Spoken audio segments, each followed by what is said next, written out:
తెలంగాణ రాష్ట్ర ముఖ్యమంత్రి రేవంత్ రెడ్డి గారికి తన దోస్తు ఎదురు తిరిగిండు. రేవంత్ రెడ్డి అధికారంలోకి వచ్చిన దగ్గర నుండి ఇప్పటిదాకా రేవంత్ అన్న దోస్తు పాజిటివ్ వార్తలే రాసిండు. రేవంత్ రెడ్డి ప్రభుత్వం అద్భుతంగా ఉన్నది, రేవంత్ రెడ్డి అద్భుతమైనటువంటి పరిపాలన అందిస్తున్నాడు, కేసీఆర్ పైన ఫుల్ వ్యతిరేకత వచ్చింది, కేసీఆర్ పార్టీ పని అయిపోయింది, కేసీఆర్ బయటకు వచ్చే పరిస్థితి లేదు. కేసీఆర్కు నెగిటివ్ వార్తలు, రేవంత్ రెడ్డికి పాజిటివ్ వార్తలు. ఆంధ్రాలో ఏమో జగన్మోహన్ రెడ్డికి నెగిటివ్ వార్తలు, టీడీపీ కూటమి పార్టీకి ఏమో పాజిటివ్ వార్తలు రాష్ట్రోడు. ఆయన ఎవరో మీకు తెలుసు, ప్రత్యేకంగా చెప్పాల్సినటువంటి అవసరం లేదు. రేవంత్ రెడ్డి దోస్త్ అంటే అందరికి అర్థమైపోతుంది. పొద్దుగాల లేస్తే రేవంత్ రెడ్డికి ఎవరు పాజిటివ్గా వార్తలు రాస్తారో, ఎవరు అనుకూలంగా రేవంత్ రెడ్డి పైన వార్తలు రాస్తారో మీకు తెలుసు. రేవంత్ రెడ్డికి సలహాలు సూచనలు వార్తలలోనే, ఆ పేపర్లోనే రేవంత్ రెడ్డికి సలహాలు సూచనలు ఇవ్వడం.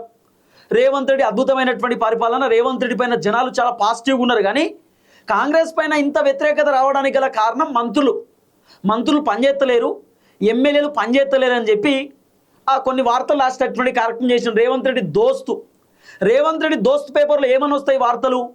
రేవంత్ రెడ్డి మంత్రులకు వార్నింగ్ ఇచ్చిండు, రేవంత్ రెడ్డి మంత్రులపైన సీరియస్ అయ్యిండు అని చెప్పి కొన్ని రోజులు వార్తలు రాసిండు. ఇంకొన్ని రోజులు రేవంత్ రెడ్డి దోస్త్ ఏమని వార్తలు రాసిండు? 3 మంత్రులను రేవంత్ రెడ్డి క్యాబినెట్ నుండి తొలగించబోతున్నాడు.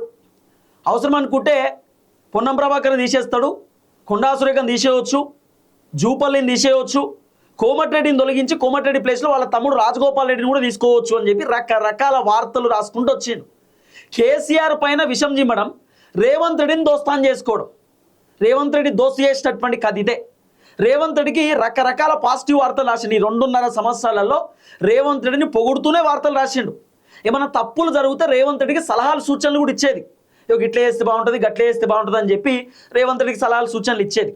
సరిగా కొన్ని సందర్భాలలో రేవంత్ రెడ్డి పైన కొంత వ్యతిరేకమైనటువంటి వార్తలు కూడా రాసింది, కానీ పూర్తి స్థాయిలో కాదు, అన్ని పేపర్లు రాసినట్టు కాదు. ఆయన పేపర్ చాలా డిఫరెంట్గా ఉంటుంది. ఆ దోస్త్ ఎవరో కాదు, ఏబిఎన్ రాధాకృష్ణ. నా వెనకాల మీకు ఫోటో కనబడుతుంది. ఏబిఎన్ రాధాకృష్ణ, రేవంత్ రెడ్డి. ఇక్కడ వేమనరేందర్ రెడ్డి ఉంటాడు. రేవంత్ రెడ్డి ఏబిఎన్ రాధాకృష్ణకి అత్యంత సన్నిహితమైనటువంటి వ్యక్తి, మంచి దోస్తు, మంచి మిత్రుడు.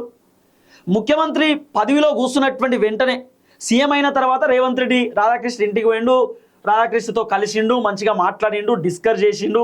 తర్వాత ఏబిఎన్ రాధాకృష్ణ వాళ్ళ ఇంటికి కూడా పోయిండు రేవంత్ రెడ్డి. రాధాకృష్ణ కూడా చాలాసార్లు రేవంత్ రెడ్డితో మాట్లాడిండు, ఫోన్లో కూడా మాట్లాడుకుంటారట, డిస్కస్ చేసుకుంటారట. పిసిసి అధ్యక్ష పదవిలో ఉన్నప్పుడు కూడా రాధాకృష్ణ మస్తసార్లు కలిసిండు రేవంత్ రెడ్డిని.